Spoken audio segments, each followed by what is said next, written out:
Fang Hits Town, Chapter 6. Fudge liked his new bed a lot. There was just one problem. He fell out of it every night. By the fourth night, my mother and father got smart. They pushed the bed against a wall and surrounded the other side with chairs. Now there was no place for Fudge to fall. But every morning my mother found him curled up in one of the chairs. My father said they could have saved money since Fudge was so happy sleeping in an old chair. On Saturday, we had to go to the dentist. He wanted to check Fudge's mouth again to make sure everything healed all right since his flying experience. Dr. Brown is an old friend of my father's. They went to school together. He's always saying he takes special good care of me and Fudge because we're chips off the old block being my father. His office is on the other side of the park. It's near Madison Avenue. My mother said we make a day of it, and wouldn't that be fun? I'd rather go to the movies with Jimmy Fargo, I told her. But we'll have such a good time, my mother said. The three of us will go out for lunch, and then we'll get new shoes for you and Fudge. I've been out to lunch with Fudge, I reminded her. He's growing up, Peter. He knows how to behave now. I'd still rather go to the movies with Jimmy. Well, you're coming with me, and that's that. I wasn't looking forward to my day, and Saturday morning is always the best day of the week. Every Saturday morning, I clean out Dribble's bowl. Sometimes, if Fudge is very good, I let him watch.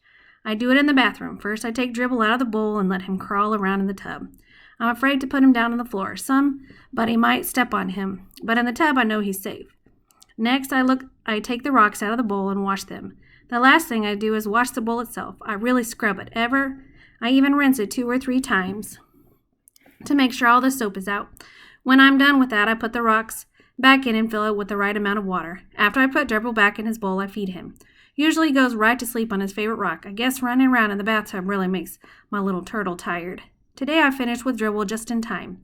My mother was rushing, mumbling about getting us to Dr. Brown's office in time for our appointment.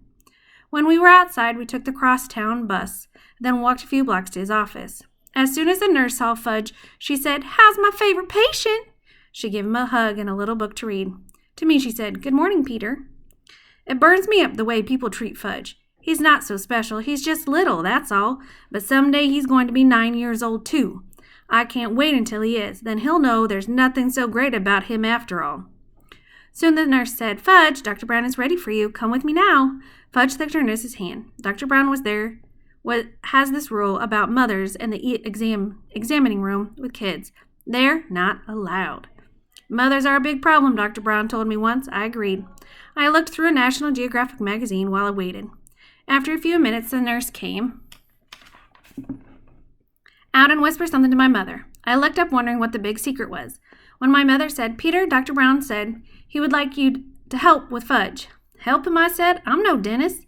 The nurse said, "Peter, dear, if you'll just come with me, I'm sure everything will work out fine." So I went with the nurse. "What do I have to do?" I asked her. "Oh, not much. Dr. Brown just wants you to show Fudge how you open your mouth and how he checks your teeth." "What do I have to do that for?" I asked. "I don't need a checkup yet. I just had one last month." "Your brother won't open his mouth this morning," the nurse whispered. "He won't?" I whispered back. "No, he won't," she said again. I thought that was pretty funny. I never considered refusing to open my mouth at the dentist's office. When he says open, I open. When we reached the examining room, Fudge was sitting in the big chair. He had a towel around his neck, and he looked all ready for action. Dr. Brown was showing him lots of little things and explaining what he does with each one. Fudge kept nodding, but he would not open his mouth. "Ah, Peter," Dr. Brown said when he saw me, "will you open your mouth so I can count your teeth?" That's what he tells the little kids he's doing, counting their teeth. Little kids will believe anything. I went along with Dr. Brown's joke. I opened my mouth very wide, much wider than when I'm the real patient. He put his mirror in and said, "Wonderful teeth, just beautiful. A regular chip off the old block. Such a shame your brother can't open his mouth the way you do." "Can so," Fudge said. "No," Dr. Brown told him. "You can't open your mouth nearly as good as Peter." "Can so, see?" Fudge opened his mouth. "No, I'm sorry, Fudge," Dr. Brown said. "It's still not as good as Peter." So Fudge opened his mouth really wide. "Count teeth," he said. "Count Fudgy's teeth." "Well," Dr. Brown pretended to think about it. "Count," Fudge shouted. "Well," Dr. Brown said again, scratching his head, "I guess as long as you're here, I might as well count your teeth." So he checked Fudge's mouth. When he was through Fudge said, See, just like Peter." "Yes," Dr. Brown said, smiling, "I can see that."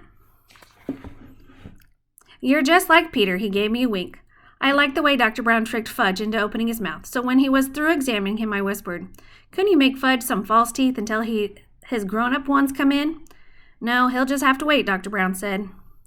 But he looks like he has fangs, I told him. You better not say that in front of your mother, Dr. Brown said.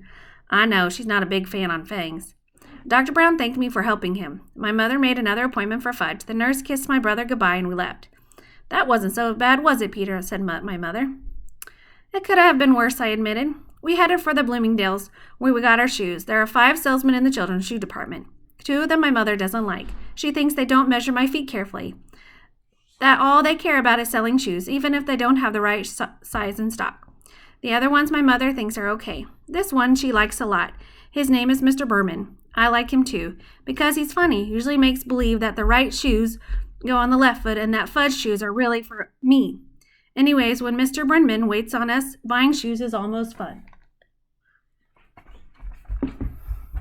Today, Mr. Bremen spotted us right away. He always remembers our name. Well, if it isn't the Hatcher boys, he said. In the flesh, I told him.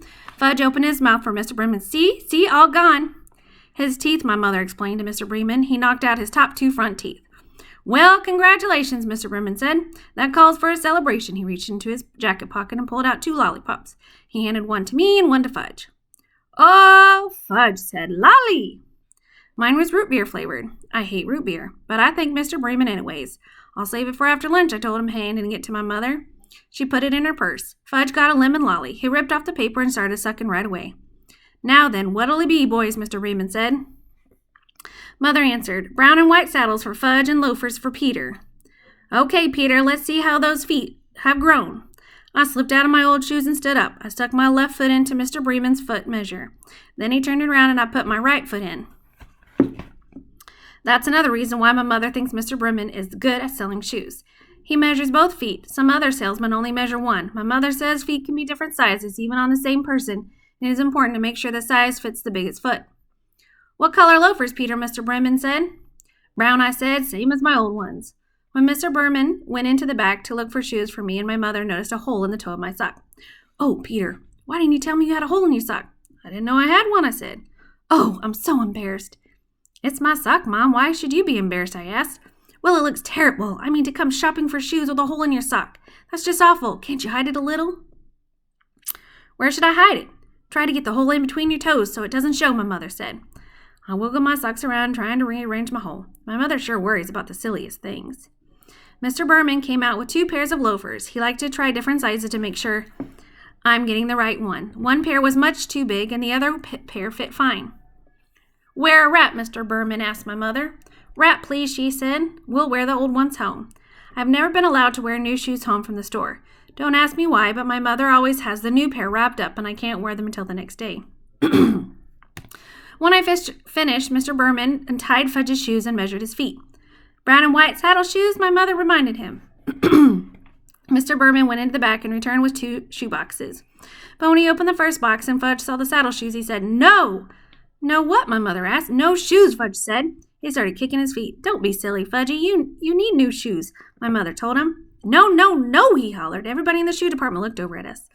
Here's a perfect size, Mr. Berman told Fudge, holding up one shoe. Wait till you see how nice these new shoes will feel. Fudge kicked some more. It was impossible for Mr. Berman to get the shoes on his feet. He screamed, No shoes! No, no, no! My mother grabbed hold of him but was wiggling all around. He managed to give Mr. Berman a kick in the face. Luckily for him, Fudge only had on socks. Now look, Fudge, my mother said, you must get new shoes. Your old ones are too small. What kind do you want? I don't know why my mother bothered to talk to him like he was a regular person, because when Fudge gets up himself into a temper tantrum, he doesn't listen to anything. By that time, he had thrown himself onto the floor where he beat his fist against the rug. What kind do you want, Fudge? Because we're not leaving here until you have new shoes, my mother said, like she meant it.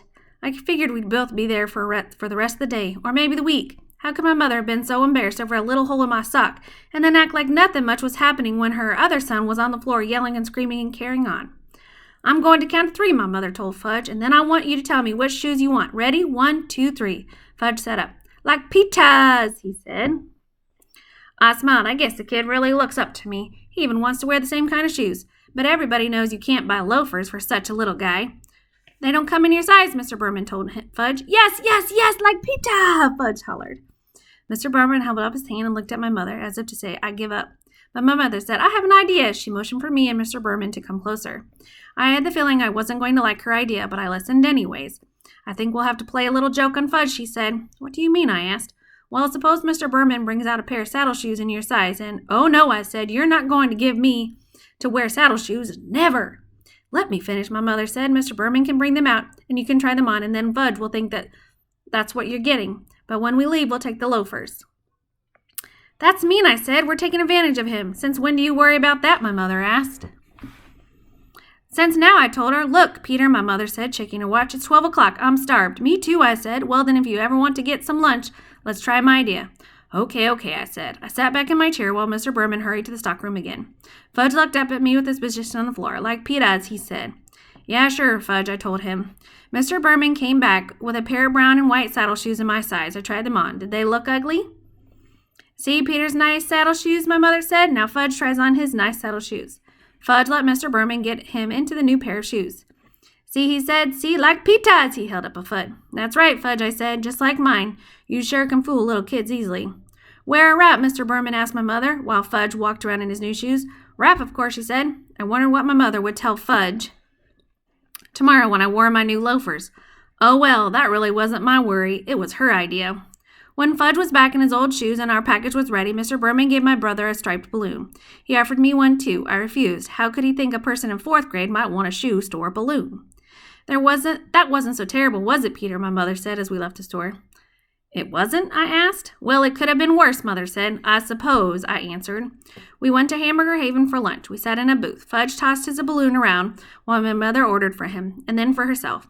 I ordered my own lunch, a hamburger with everything on it and chocolate milkshake. Fudge was getting a kitty special, meaning a hamburger without the roll, some mashed potatoes, and a side order of green peas. When our lunch was served, my mother cut Fudge's hamburger into tiny pieces, which he shoved into his mouth with his finger. Then she handed him a spoon and told him to eat his mashed potatoes, but instead of eating them, he smeared them all on the wall. See, he said. I thought you told me he wouldn't behave like that anymore, I said to my mother. Fudge, that's naughty. You stop it right now, my mother said. But Fudge sang, eat her to wear it, eat. He dumped the whole dish of peas over his head. I laughed. I couldn't help it. He looked so silly with the peas falling from his hair. And when I eat and laugh at the same time, I choked. So I choked on my pickle, and my mother had to whack me on the back, which gave Fudge another chance to spread mashed potatoes on the wall. That's when the waitress asked my mother, did we want anything else? No, thank you, my mother said. We have more than enough now. She wiped off the wall with her napkin and told Fudge he was very, very naughty. Not me, Fudge said. Not me. Yes, you, my mother told him. Why can't you eat like Peter? See how nice Peter eats? Fudge didn't say anything. He just stuck his fork into his balloon. It popped and he screamed, all gone. Want more balloon? More! Shut up, I told him. Can't you ever act like human? That's enough, Peter, my mother said. She should have slugged him.